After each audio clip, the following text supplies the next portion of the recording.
오늘은 광야 교회의 교훈이라는 제목으로 함께 은혜를 나누고자 합니다. 오늘 본문인 시편 106편은 이스라엘의 역사를 통해 베푸신 하나님의 은혜를 찬양하는 시입니다. 그래서 찬양하라 라고 시작해서 찬양하라 라고 시가 끝나는 것을 보게 돼요. 그런데 이 시는 표제도 없고 또 지은 사람이 누구인지도 알 수가 없는 그러한 특징을 가지고 있습니다. 다만 학자들은 이 시가 지어진 시기가 이스라엘이 바빌론의 포로로 끌려갔던 그때였을 것이다 라고 추정은 해보고 있는 것입니다. 그 증거로서 시편 기자는 지금 이 시에서 지금 자기들이 고난을 겪고 있는 이유가 무엇인지를 이렇게 솔직하게 고백하고 있기 때문입니다. 그래서 오늘 본문에 보면 이스라엘이 이제 출애굽하고 나서부터 이제 광야 생활을 거쳐 가나안 땅에 들어갈 때까지 그들이 이제 하나님을 거역하고 또 배신하며 우상을 섬겼던 그러한 일들을 이렇게 솔직하게 기록하고 있는 것입니다. 시편 기자가 이러한 부끄러운 역사를 솔직하게 고백하는 이유가 있는데요. 그것은 바로 이 실패한 그 이스라엘의 역사를 통해서 교훈을 얻고 다시는 그러한 잘못을 되풀이하지 않게 하기 위해서인 겁니다. 전도서 기자는 전도서 1장에서 이런 얘기를 했습니다. 이미 있던 것이 후에 다시 있겠고 이미 한 일을 후에 다시 할지라 해 아래에는 새 것이 없나니 무엇을 가리켜 이르기를 보라 이것이 새 것이라 할 것이 있으랴 우리가 있기 오래전 세대들에게도 이미 있었느니라 라고 말하고 있습니다. 그렇기 때문에 이러한 일들은 다시 되풀이될 수 있는 가능성이 있다라는 사실인 겁니다. 특별히 사도행전 7장에 보면 출애굽한 이스라엘 백성들이 이 광야 40년 기간을 가리켜서 광야 교회라고 부르고 있는 것을 보게 돼요. 이것은 이 광야와 같은 일상을 살고 있는 오늘날의 현대 교회에도 바로 이러한 일이 되풀이될 수 있다라는 그런 경고를 주는 것입니다. 그렇기 때문에 우리들은 이 역사를 통해서 교훈을 얻어야 됩니다. 역사를 잊은 민족에게 미래는 없다라는 말이 있듯이 과거 역사를 통해서 교훈을 얻지 못하면 이런 불행한 일들이 역사가 되풀이될 가능성이 있게 되는 것입니다. 그러면 우리는 이스라엘 역사를 통해서 과연 어떤 교훈을 얻을 수 있을까요? 오늘 말씀을 통해서 우리들은 실패한 광야의 교회 역사를 되풀이하지 말고 오직 하나님을 기쁘시게 하는 그러한 형통한 축복을 받는 우리 모두가 다 되시기를 주님의 이름으로 축원합니다. 자, 우리가 이 말씀을 통해서 얻을 수 있는 교훈을 몇 가지가 살펴볼 수 있는데 첫 번째로는 우리는 모든 우상을 버리고 오직 하나님만 섬겨야 한다라는 사실입니다. 성경을 보면요, 하나님의 은혜로 애굽에서 구원받은 이스라엘 백성들은 이제 시내산에서 하나님과 언약을 맺는 것을 보게 됩니다. 그래서 이 시내산 언약을 통해서 이스라엘은 하나님만 섬기는 하나님의 백성이 되고 여호와 하나님께서는 그들의 하나님이 되어 주시겠다 서로 맹세를 한 것입니다.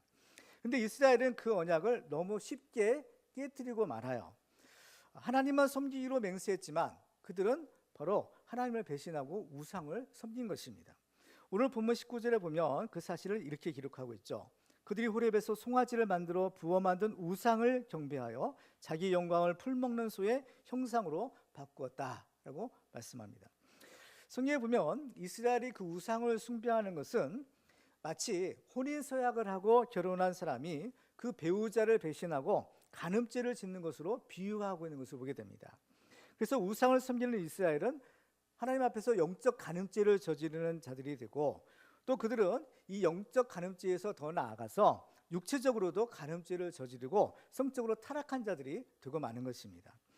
오늘 본문 28절과 29절에 보면 바로 그들의 모습을 이렇게 기록하고 있어요. 그들이 또 부올의 바알과 연합하여 죽은 자에게 제사한 음식을 먹어서 그 행위로 주를 경노하게 함으로써 재앙이 그들 중에 크게 유행했다라고 말합니다. 이것은 이스라엘이 이제 모압 사람들이 섬기는 그 신에게 제사하고 그 모압 여자들과 간음죄를 저질렀던 사건을 말하는 것입니다. 가나안 사람들이 우상에게 제사하는 것은 그 신전에서 섬기는 여 사제들과 간음하는 것을 의미했던 거예요. 왜냐하면 가나안 사람들은 그들 우상들이 바로 풍요와 다산을 주관하는 신이라고 믿었기 때문입니다. 그래서 그 신을 섬기는 그 사제들과 간음을 하게 되면 자기들도 많은 자손을 낳을 수 있다 이런 생각을 품었기 때문인 것입니다. 그렇지만 성경을 보면 우리가 이 하나님을 경유하는 신앙생활에 있어서 제일 중요한 것이 있는데 그것은 오직 하나님만 섬기라는 것. 하나님만 섬기는 삶에 있어서 바로 우상이 있어서는 안 된다는 겁니다. 우상을 만들지도 말고 섬기지도 말고 바로 이 우상을 제거하라. 이것이 여호와 하나님 섬기는 데 있어 가장 중요한 덕목인 겁니다. 그래서 10계명 중에서도 첫 번째 계명과 두 번째 계명의 내용이 바로 이것인 겁니다. 그래서 하나님께서 제일 미워하시는 죄가 무엇인가 하면 바로 우상 숭배의 죄인 거예요. 왜 우상 숭배의 죄가 이렇게 심각한 죄냐? 이사야서 42장 8절에 보면 이렇게 말씀합니다. 같이 한번 읽어볼까요? 시작. 나는 여호와이니 이는 내 이름이라. 나는 내 영광을 다른 자에게 내 찬송을 우상에게 주지 아니하리라. 아멘. 우상을 섬기게 되면 오직 하나님께만 돌려야 될 그 영광을 헛된 우상에게 주는 것이 되기 때문에 하나님의 영광을 도둑질하는 결과가 되는 것입니다. 그 때문에 하나님께서는 모든 우상을 다 멸하시는 분이세요. 하나님이 하시는 일은 우상을 다 깨뜨리시는 일인 겁니다. 그래서 이스라엘 역사를 보면 두 가지 전통이 있어요. 하나는 하나님의 말씀을 따르는 바른 신앙의 전통이 있고, 또 하나는 금송아지 우상을 섬기는 우상 숭배의 전통이 있는 겁니다. 그래서 이스라엘 역사 가운데 이 두 가지가 항상 서로 싸워, 이것이 영적인 싸움의 본질이었다라는 사실인 겁니다. 그래서 모세가 하나님의 말씀을 받으러 이제 산에 올라간 사이에 산 아래에서는 이스라엘 백성들이 아론을 쫄라서 실을 만들어내라라고 이렇게 말하는 장면이 있어요. 출애굽기 32장 1절에 보면 백성이 모세가 산에서 내려옴이 더딤을 보고 모여 백성이 아론에게 이르러 말하되 일어나라 우리를 위하여 우리를 인도할 신을 만들라. 이 모세 곧 우리를 애굽 땅에서 인도하여 낸 사람은 어찌 되었는지 알지 못함이라 라고 말합니다. 이스라엘 사람들이 요구한 신은 어떤 신이냐? 우리를 위하여 우리를 인도할 신이에요. 그렇죠? 그러니까 사람들이 우상을 만들어 섬기는 것은 결국 누구를 위해서인가 하면 바로 다 자기 자신을 위해서다라는 것입니다. 그렇기 때문에 우상 숭배라는 것은 바로 내가 하나님이 되어서 내가 섬김을 받고자 하는 그러한 이기적이고 교만한 마음에서부터 생겨나는 것이구나라는 것을 알게 되는 거예요. 그런데 아론이 만들어내는 우상은요, 하나님의 말씀을 받고 내려온 모세에 의해서 산산이 부서지고 결국은 가루가 되어 흩어지게 되는 겁니다. 성경에 보면 모세는 이제 산에서 내려와서 그 금송아지 우상을 가져다가 불살라요. 그리고 그것을 다 깨트립니다. 그래서 결국에는 가루로 만들었죠. 그리고 이제 그것을 이제 물에 타서 이스라엘 백성들에게 먹였던 거예요. 이것은 우상을 숭배하는 자, 그러니까 우상과 그 우상을 숭배하는 자가 이렇게 된다는 겁니다. 그 금송아지 우상이 불살라지고 깨뜨려지고 빠져서 가루가 된 것처럼 그 우상과 우상을 섬기는 사람들은 다 이렇게 될 것이다 라는 것을 교훈하는 것입니다. 그래서 성경에 보면 하나님께서 이스라엘 백성들에게 이제 너희들이 가나안 땅에 들어가면 뭘 해야 되느냐? 제일 중요한 것이 있어요. 그것은 바로 그 가나안 원주민들을 몰아내라 라는 것입니다. 이 가나안 사람들은 죄의 상징이었던 것이에요. 그래서 그들은 바로 그 우상을 섬기는 사람들이었는데 왜 가나안 사람들을 이렇게 몰아내는 것이 중요했느냐? 그들과 함께 살다가는 그들이 섬기는 우상을 섬기게 되기 때문인 것입니다. 그렇기 때문에 그 우상을 섬기지 않도록 하기 위해서 우상을 섬기는 가나안 사람들은 너희들과 함께 살아서는 안 된다라고 말씀하는 겁니다. 그래서 신명기 7장 16절에 보면 네 하나님 여호와께서 내게 넘겨주신 모든 민족을 내 눈이 긍휼히 여기지 말고 진멸하며 그들의 신을 섬기지 말라. 이것이 내게 올무가 되리라. 그렇죠? 그들 쫓아내는 이유가 그들이 섬기는 신을 섬기지 않도록, 우상 섬기지 않도록 하기 위해서 그들을 쫓아내야 된다라는 것입니다. 만일 그들을 쫓아내지 않으면 어떻게 될까요? 그들은 너희들을 괴롭히는 자가 될 것이라는 겁니다. 민수기 33장 55절에 보면 너희가 만일 그 땅의 원주민을 너희 앞에서 몰아내지 아니하면 너희가 남겨둔 자들이 너희의 눈의 가시와 너희 옆구리에 찌르는 것이 되어 너희가 거주하는 땅에서 너희를 괴롭게 할 것이요 라고 말씀하고 있습니다. 이렇게 하나님께서 경고를 주셨건만 이스라엘 사람들은 가나안 사람들을 쫓아냈느냐? 일부는 쫓아냈지만 다 쫓아내지 않아요. 그들과 결국 같이 살게 되는데 그러다 보니까 어때요? 그들이 섬기는 우상을 섬기게 되더라는 겁니다. 그래서 오늘 본 34절 이하에 보면 이렇게 말씀하고 있습니다. 한번 같이 읽어볼까요? 시작. 그들은 여호와께서 멸하라고 말씀하신 그 이방 민족들을 멸하지 아니하고 그 이방 나라들과 섞여서 그들의 행위를 배우며 그들의 우상들을 섬김으로 그것들이 그들에게 울무가 되었도다. 그들이 그들의 자녀를 악귀들에게 희생제물로 바쳤도다. 무지한 피, 곧 그들의 자녀의 피를 흘려 가나안의 우상들에게 제사함으로 그 땅이 피로 더러워졌도다. 바로 이 우상을 섬기는 까닭은 자기를 위해서인 겁니다. 그러니까 말로 잘 살기 위해서 우상을 섬기는 겁니다. 그런데 결과는 어땠느냐? 오히려 그 자녀들을 죽이는 겁니다. 이스라엘 사람들이 섬겼던 우상 가운데는 그 자녀를 죽여서 제물로 바치는 그러한 우상 숭배가 있었던 거예요. 물론 이것은 실제로 있었던 일이기도 하지만 영적으로도 우상을 섬기면 어떤 결과가 되는가라는 것을 우리에게 시사해 주는 겁니다. 잘 살기 위해서 우상 섬기는 겁니다. 그렇지만 그 결과는 오히려 자기 자녀를 죽이게 되는 경우예요. 자기와 그 자녀, 자기의 그 분신, 자기의 연장선이라고 할 수 있는 그 자녀들이 죽는다는 겁니다. 그렇죠? 마치 그 금송아지 우상과 금송아지 우상을 섬기는 사람들이 바로 그 다 부서져서 가루가 되는 것처럼 우상을 섬기게 되면 우상과 함께 온 집안이 다 망한다. 이 사실을 우리에게 교훈해 주는 것입니다. 그렇기 때문에 우리들은 하나님의 은혜로 구원받은 자로서 어떠한 우상이든지 우상은 다 버리고 오직 살아계신 참된 하나님만을 섬기는 하나님의 종들이 다 되시기를 주님의 이름으로 축원합니다. 두 번째로 오늘 말씀을 통해서 우리들은 하나님을 신뢰하며 오직 그 말씀대로 살아야 한다는 교훈을 얻을 수가 있습니다.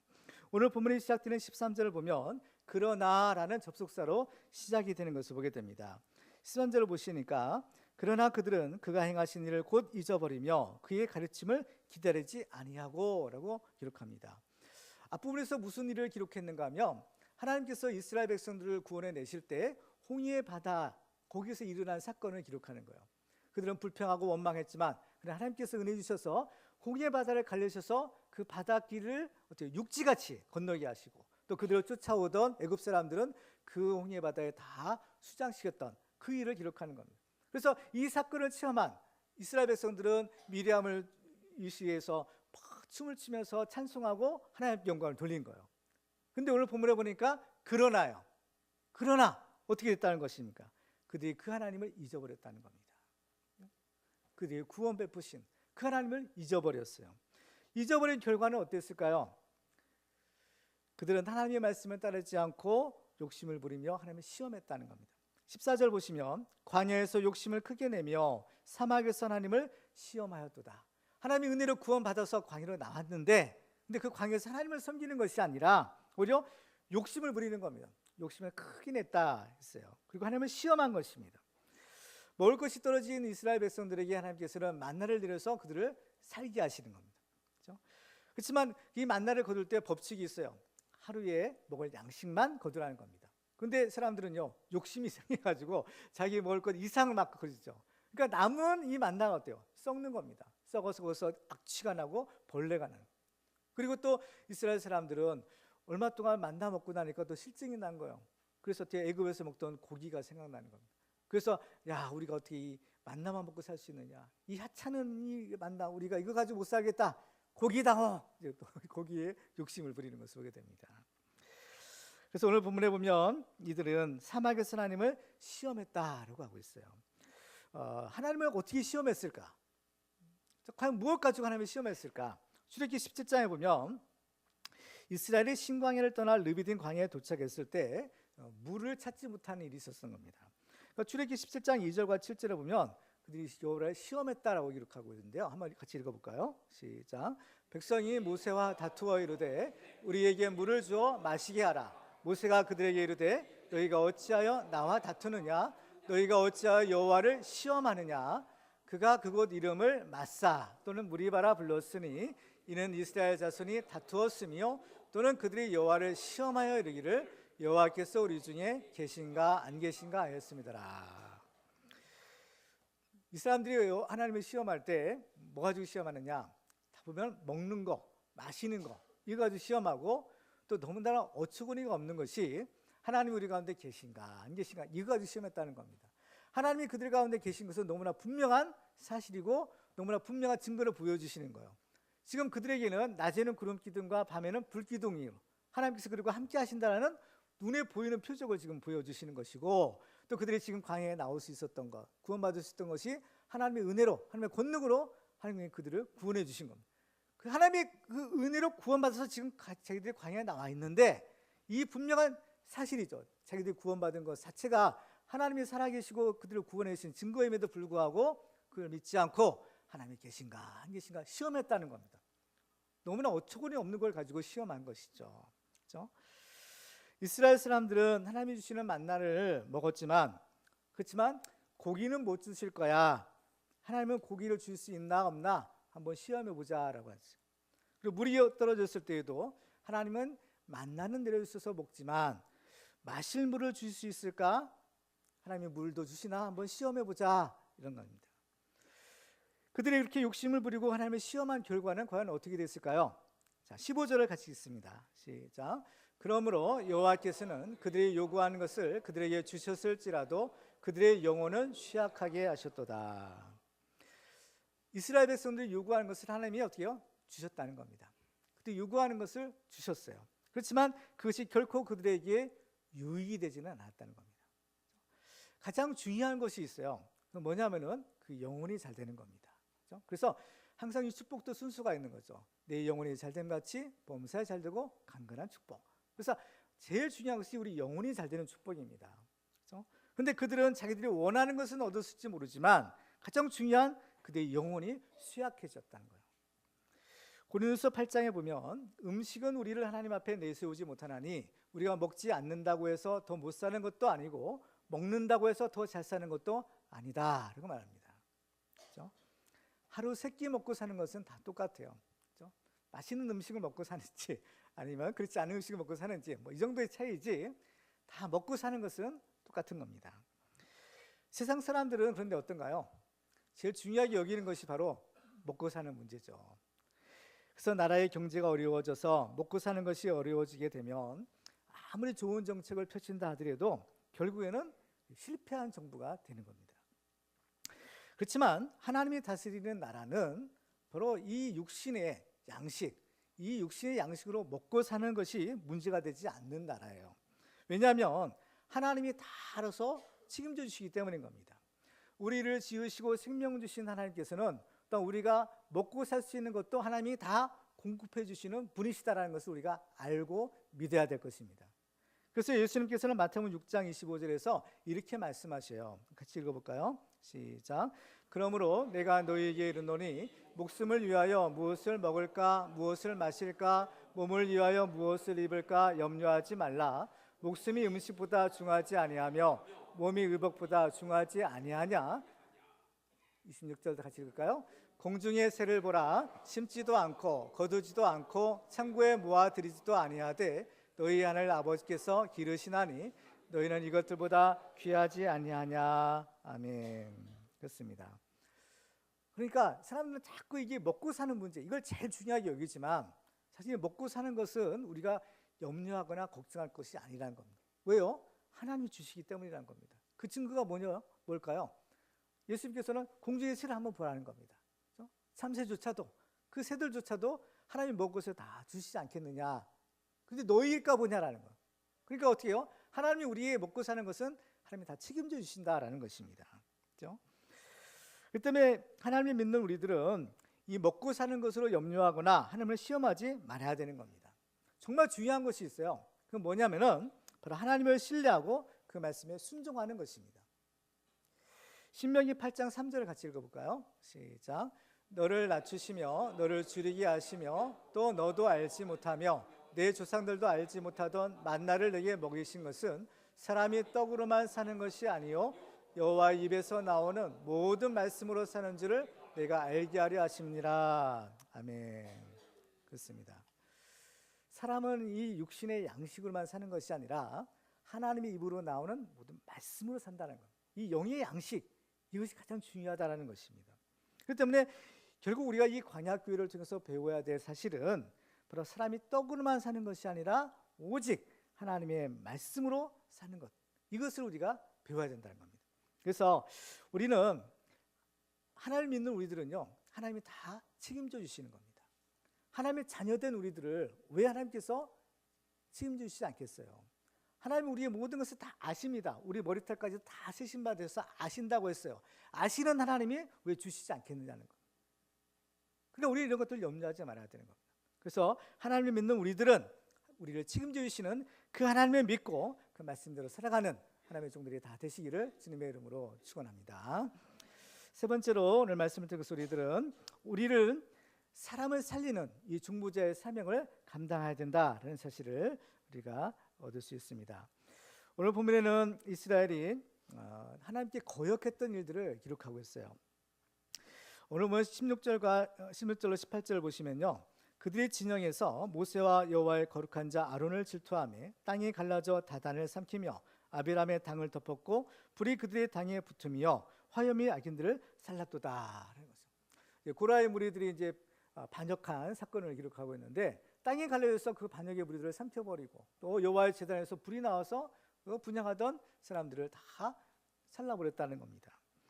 그러니까 이 광야 교회에서 드러난 이스라엘의 모습은요, 하나님의 말씀에 잘 순종하고 하나님을 섬기는 것이 아니라 끊임없이 하나님의 말씀에 불순종하고 거역하고 반역하고 이런 것이 이스라엘의 모습이었더라라는 것입니다. 그래서 그들은 정말 멸망을 받을 그런 위기 상황들이 몇 차례 있었어요. 그렇지만 그들은 바로 그들의 멸망을 막아줄 중보자가 있었던 것이 굉장히 그들에게는 축복이었습니다. 그래서 오늘 23절을 같이 읽어볼까요? 시작. 그러므로 여호와께서 그들을 멸하리라 하셨으나 그가 택하신 모세가 그 어려움 가운데에서 그의 앞에 서서 그의 노를 돌이켜 멸하시지 아니하게 하였도다. 그들은 이 모세의 중보 때문에 멸망을 당하지 않고 살아났던 겁니다. 그렇죠? 모세 때문에 살 수 있었던 거예요. 바로 이 중보자가 그래서 중요한 겁니다. 그들은 이 모세의 중보로 죽을 뻔했다가 살아났죠. 그렇지만 그들의 악행은 거기서 끝나는 것이 아니라 계속해서 되풀이됩니다.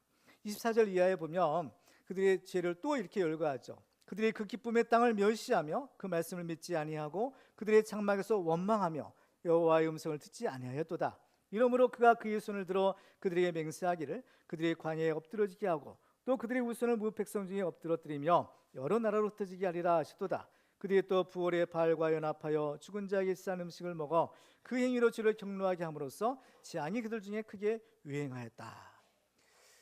이런 그 몇 차례의 그 위기 상황에서 그들을 구원해낸 중보자들이 있었는데, 오늘 본문에는 그 중보자 중에 하나가 비느하스였다라는 사실을 언급합니다. 오늘 30절을 보니까 그때 비느하스가 일어났어서 중재하니 이의 재앙이 그쳤더라라고 말합니다. 그래서 비느하스는 이 일로 인해서 영원한 제사장의 직분을 얻게 됩니다. 31절에 보면 이 일이 그의 의로 인정되었으니 대대로 영원까지로다라고 말합니다. 그래서 이 사건을 민수기서 25장에 보면요, 이렇게 얘기를 합니다. 민수기 25장 10절 이하를 같이 한번 읽어보겠습니다. 시작. 여호와께서 모세에게 말씀하여 이르시되 제사장 아론의 손자 엘라스의 아들 비느하스가 내 질투심으로 질투하여 이스라엘 자손 중에서 내 노를 돌이켜서 내 질투심으로 그들을 수멸하지 않게 하였도다. 그러므로 말하라. 내가 그에게 내 평화의 언약을 주리니 그와 그의 후손에게 영원한 제사장 직분의 언약이라. 그가 그의 하나님을 위하여 질투하여 이스라엘 자손을 속죄하였음이니라. 아멘. 그래서 정말 이 멸망을 받을 뻔했던 이 광야 교회가 죽지 않고 다시 살아날 수 있었던 까닭은 모세와 비느하스와 같은 그러한 중보자들이 있었기 때문이었습니다.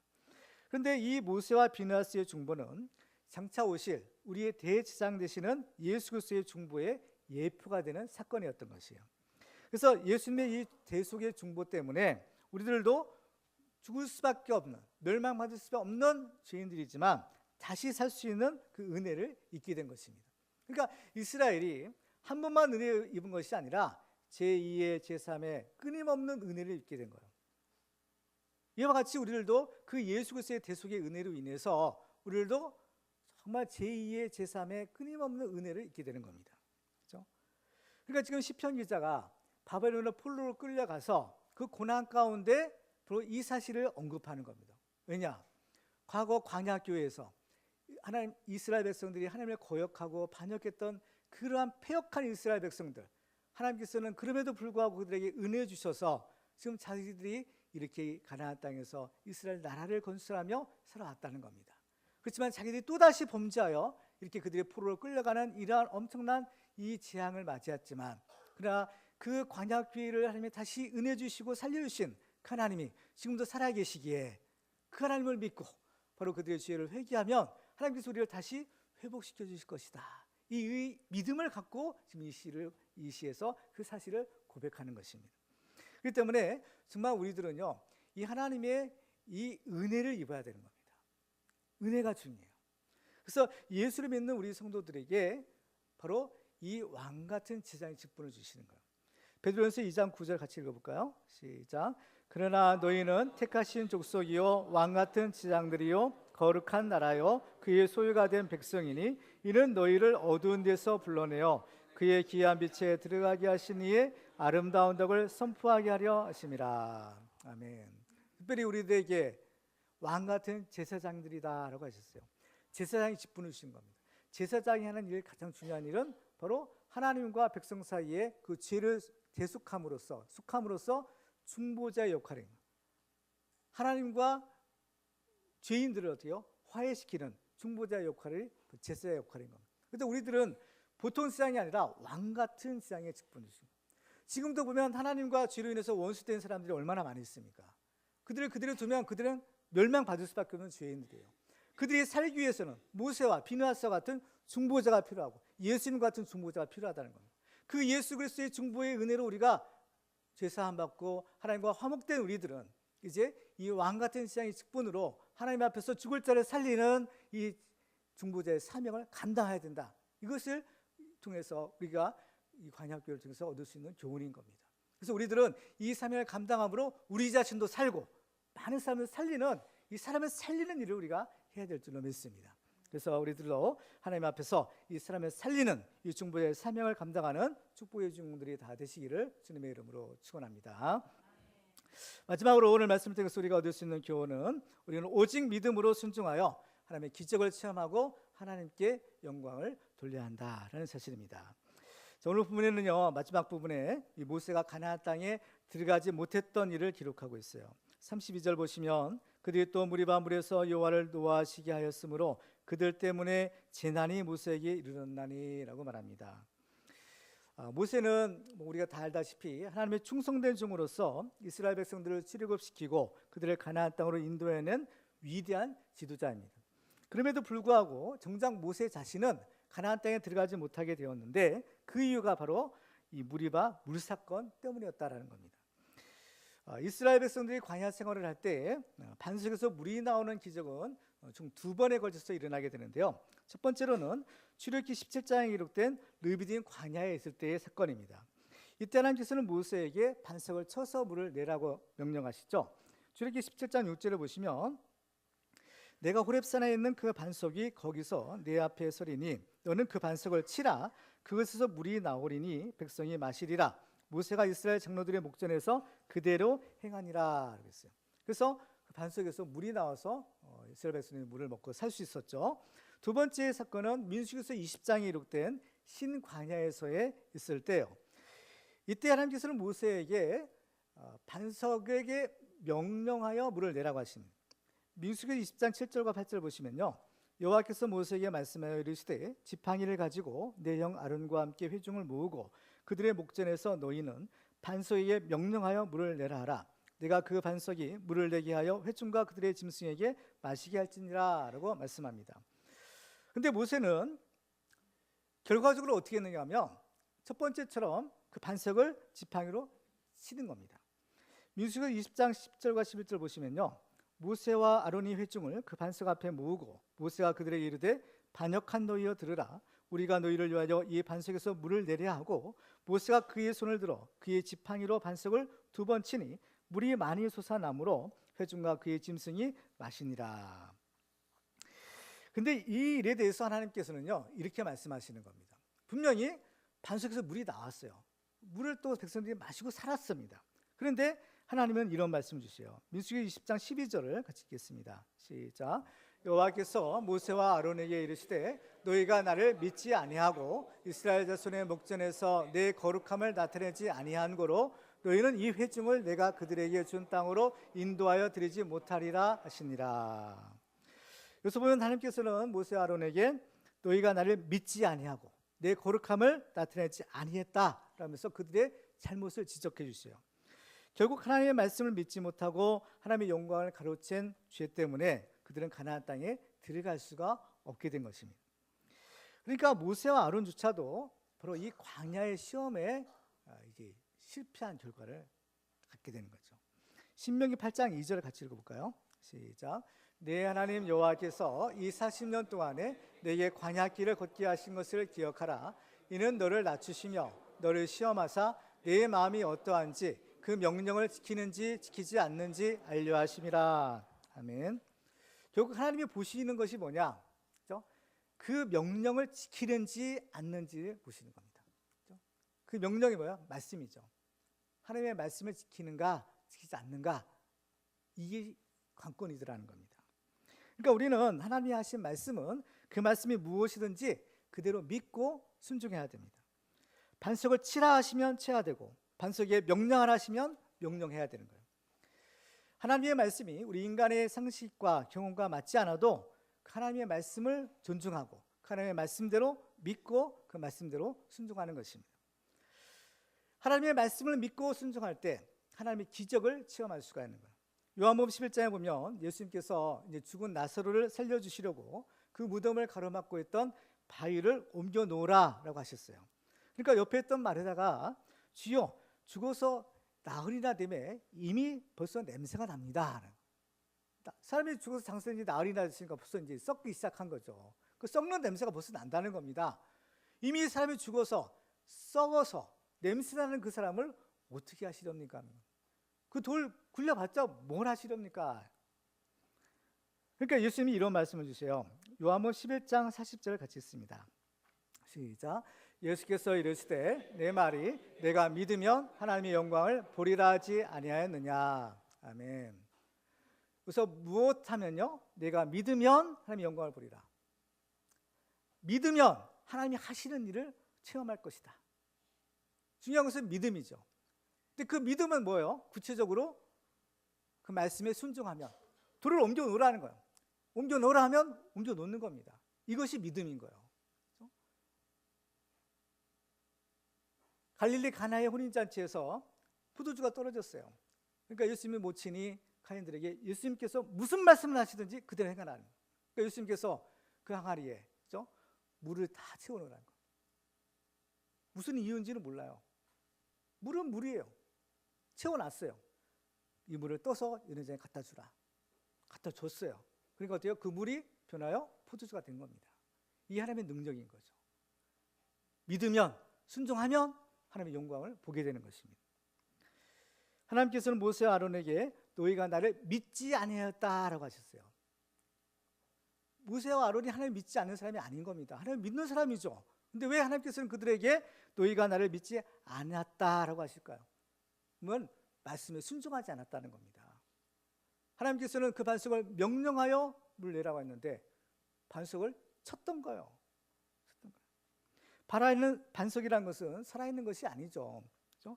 말 못하는 짐승일지라도 그래도 명령하면 어느 정도 좀 그래도 주인의 뭐 그렇죠? 뜻을 이제 알고 또 이렇게 따를 수도 혹시라도 그런 가능성이 있을지 모르겠지만 반석은 바위인 겁니다. 돌덩어리인 거예요. 보지도 못하고 듣지도 못하는 생물이 아니에요. 근데 하나님께서는 그 반석에 명령하라는 겁니다. 그래서 물을 내라는 거예요. 도저히 상식적으로 이해가 되지 않는 말씀인 거죠. 그래서 모세는 예전에 자기 경험을 기억하는 거예요. 그때 어떻게 했어요? 반석을 쳤던 겁니다.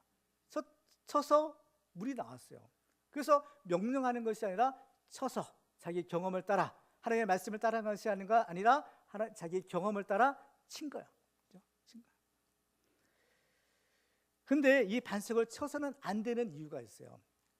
그 이유는 이 반석이 예수 그리스도를 예표하는 것이기 때문인 겁니다.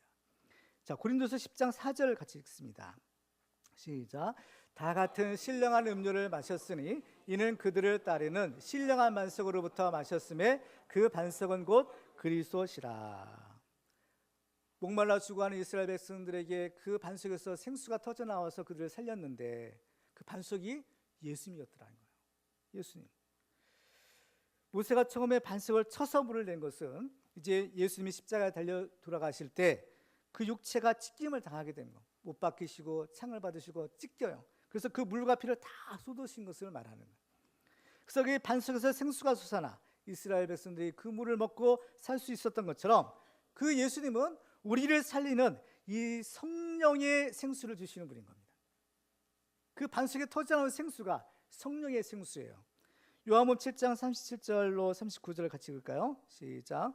명절 끝날 곧 큰 날에 예수께서 서서 외쳐 이르시되 누구든지 목마르거든 내게로 와서 마시라. 나를 믿는 자는 성령의 이름과 같이 그 배에서 생수의 강이 흘러나오리라 하시니 이는 그를 믿는 자들이 받을 성령을 가리켜 말씀하신 것이라. 아멘. 그렇기 때문에 반석은요, 한 번 치는 것으로 족한 겁니다. 예수님이 다시 십자가 달리시는 일은 이제 절대로 있어서도 안 되고 있을 수 없는 일인 거예요. 이제는요, 다만 하나님의 말씀을 믿고 그 말씀대로 기도하면 되는 겁니다. 기도하면 생수가 터져 나오는 거예요. 명령하기만 하면, 기도하기만 하면, 말하기만 하면, 아뢰기만 하면 주시는 겁니다. 우리는 하나님의 말씀을 믿고 순종할 때에 하나님이 가시는 그 기적을 체험하고 하나님께 영광을 돌릴 수 있는 것입니다. 예수님께서는 믿음 없는 자가 되지 말고 믿는 자가 되라라고 하셨어요. 믿으면 하나님의 영광을 보리라고 하셨습니다. 그 말씀이 어떠한 말씀이든 우리는 그 말씀을 주신 하나님을 신뢰하며 그 말씀대로 믿고 순종할 때 하나님이 역사하시는 기적을 체험할 줄로 믿습니다. 하나님은 지금도 살아계시는 분이시죠. 지금도 살아계셔서 기적을 일으키시는 분이에요. 이스라엘 백성들을 구원하신 그 기적을 우리들도 그 기적을 체험한 사람들이 아니겠습니까? 죄와 사망 권세 아래서 영원히 지옥 형벌을 받을 수밖에 없는 우리들을 이미 예수님께서 우리를 죄에서 구원해 주신 겁니다. 죄에서 구원해 주셔서 이제 우리들로 하나님의 백성 삼으시고 하나님을 섬기는 하나님의 나라를 삼으시는 겁니다. 오늘도 이 광야교회를 우리가 살고 있는 거예요. 이 광야교회를 사는 동안에 우리는 어떻게 해요? 하나님을 믿어야 되는 겁니다. 우리를 구원하신 그 하나님, 또 우리를 구원하실 하나님, 지금도 우리를 함께 하시고 우리 역사하시는 그 하나님을 믿는 자가 되어야 되는 것이에요. 그래서 우리들은 이 하나님의 말씀을 그대로 믿고 순종함으로 하나님의 기적을 체험하고 오직 하나님께만 영광 돌리는 우리 모두가 다 되시기를 주님의 이름으로 축원합니다. 말씀을 맺겠습니다. 오늘 우리들은 이 광야교회 역사를 통해서 매우 귀한 교훈을 얻었습니다. 옛날이나 지금이나 사람의 속성은 변하지 않기 때문에 실패한 이스라엘 역사는 다시 되풀이될 수 있는 그런 위험성이 항상 있는 것입니다. 그렇지만 우리들은 오직 이 하나님의 말씀대로 순종함으로써 지금도 살아계신 하나님의 기적을 체험하고 오직 하나님께만 영광 돌리는 우리 모두가 다 되시기를 주님의 이름으로 축원합니다.